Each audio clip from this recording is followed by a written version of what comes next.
Okay, get ready. Hot take alert. Hot take coming in. Right. 2020 wasn't the greatest of years. In fact, I'd go so far as to say it was bad. Spicy hot, I know. But that's what I think.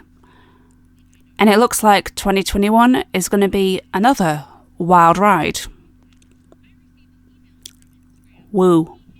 So, to keep myself busy, keep myself occupied, decided to restart my YouTube channel. The previous one being where I'll keep my more personal videos.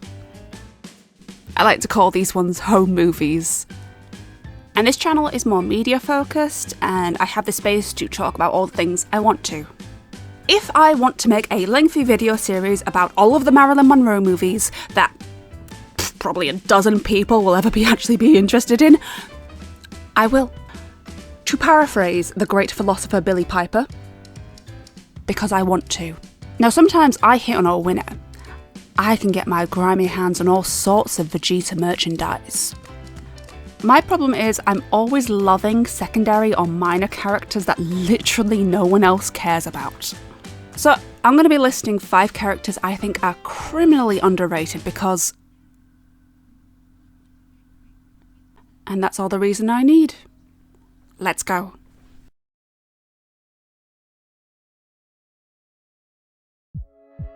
Keistis Trap.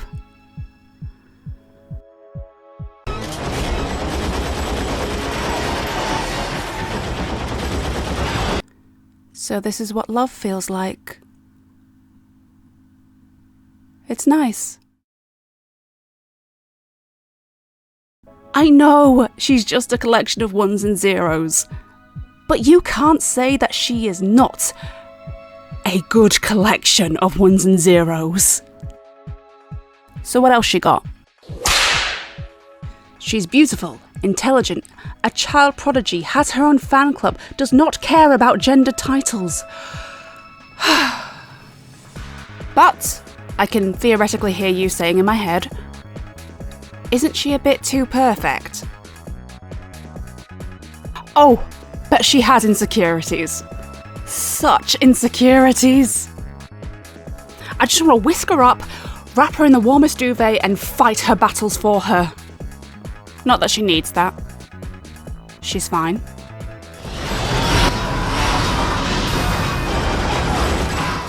God damn.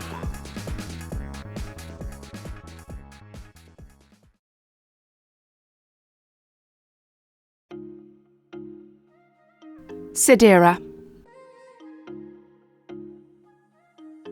She is a Disney girl, but she is no Disney princess. That is a line I wrote and I am standing by it. Sadeera is a character from the Aladdin TV series, which, if it ever came to Disney Plus, would literally be the only reason I would get Disney Plus. And by get Disney Plus, I do of course mean I'll be using Nesalonius' account. She's a street thief who discovers the old magics of the Witches of the Sand and proceeds to thoroughly abuse that power to make Aladdin fall in love with her. So, yeah, she starts off as a semi-villain of the show, not on the level of Mirage, but definitely more of a threat than Abysmal. Wow, this is bringing back some weird memories. But unlike other villains, she ends up learning from her mistakes and develops her character. In the beginning, she is a young, insecure girl who genuinely believes she is nobody and nothing, which is why she becomes so attached to the first guy who shows her even a little bit of attention. By the end, she is a powerful, confident witch. That's a pretty big character arc for a secondary character from a 90s Saturday morning cartoon. Lots of elements of Sadeera and her development reminds me a lot of New Disney and what they want their leading ladies to be nowadays. She's powerful, she doesn't end up with anyone as a consolation prize.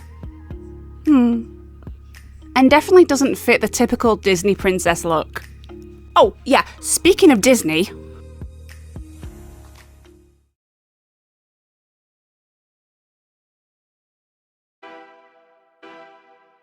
General Hux.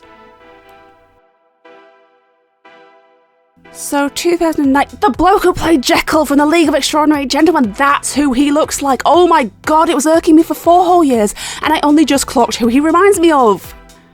So 2019 was a bit of an odd one for the evil ginger trope. One of my favourite character tropes. On one hand, there was Prince Hans from Frozen, seemingly at the last minute being spared the indignity of a redemption arc. For now. On the other hand,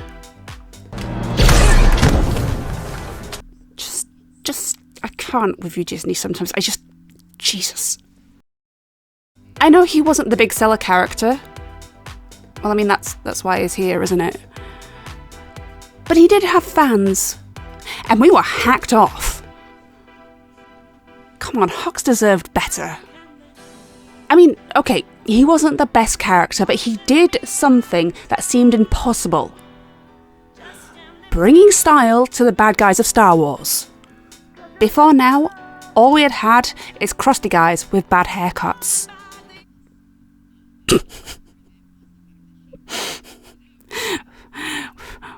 Watch me get absolutely mobbed by this guy's fans. I appreciate what an icon Darth Vader is in the franchise, but this is hardly the height of fashion though.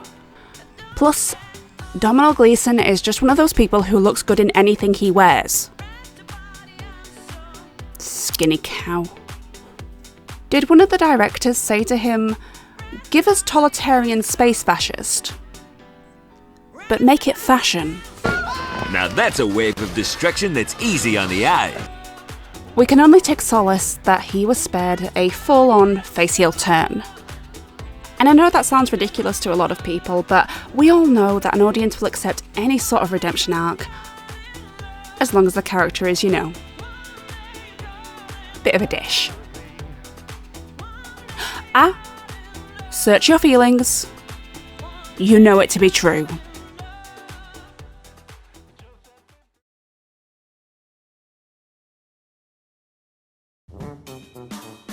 Osgood. You see? Do you see what I mean? The most obscure characters. Not Monroe, not Jack Lemmon, not Tony Curtis. Joe E. Brown. In Some Like It Hot, Osgood first appears to be just a pervy old man. He is a pervy old man, but a pervy old man with a heart of gold. That old trope. He's a hopeless romantic. So hopeless, he's been married several times, but he is determined to make it work with Daphne, played by Jack Lemmon, romancing her with late-night tangoing and showering her with beautiful gifts. Oh, Osgood. He will do anything to make her happy. He will look past the fact that she's a smoker, that she's been living with a jazz musician, or that she's a man in disguise. Well, nobody's perfect. Oh! I'm going to talk more about this film when I finally get to it in the Marilyn Monroe-a-thon. But right now, I am going to put out some life advice. We all deserve an Osgood in our lives.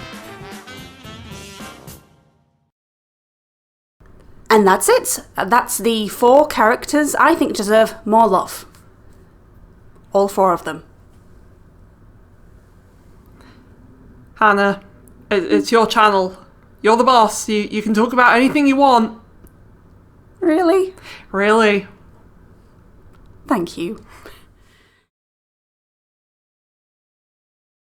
Commodore Norrington was, is, and will forever be the beating heart of the Pirates of the Caribbean.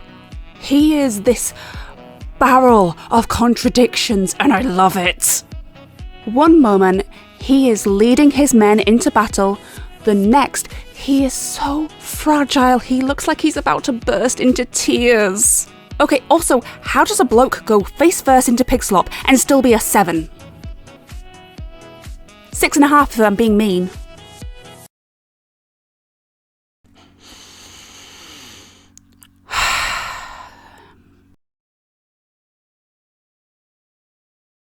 And those are the characters that I reckon do not get the loving they deserve. Okay, right, now it's your turn. Tell me about those characters that you have always adored and you feel they get the shaft by the fandom.